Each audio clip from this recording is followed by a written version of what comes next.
You did the right thing calling us." For the first time, Margaret looked truly afraid, like everything she'd been suppressing was rising to the surface all at once.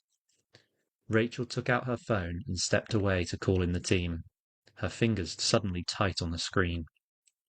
Once the forensic team arrived on the scene, Rachel left the Crichton house.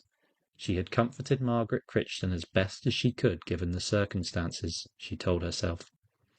The sky had now darkened and the streetlights lit up Girvan, casting long orange shadows along the pavement. The town felt quiet as it always did, but now more like a kind of hush that settles after something has shifted.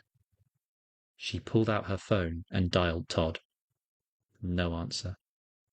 She frowned, held the phone, and looked at the screen. Call ended. Signal was fine. She tried again. It rang 5 times, then went to voicemail.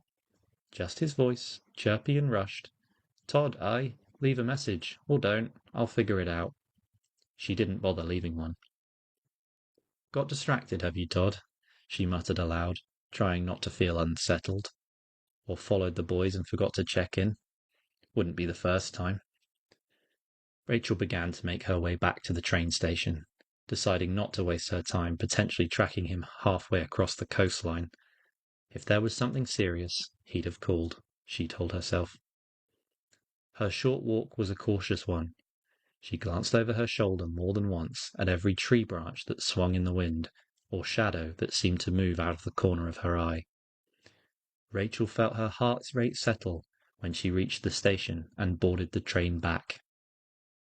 The train was completely empty, but Rachel chose a seat in the middle, resting her coat over her lap and letting her mind drift to the day and to the mystery of James Crichton's disappearance and the dog returning covered in blood. She closed her eyes and tried to piece the puzzle together, but the edges didn't match. It didn't feel like a domestic situation, or a case of someone who wanted to vanish. It felt off. Before she knew it, the train rocked gently as it pulled into Maybole, the platform deserted apart from the rotting carcass that the gulls had devoured earlier in the evening.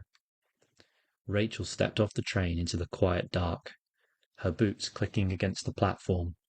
The cold had deepened further, mist coiling near the ground as if the earth itself were holding its breath.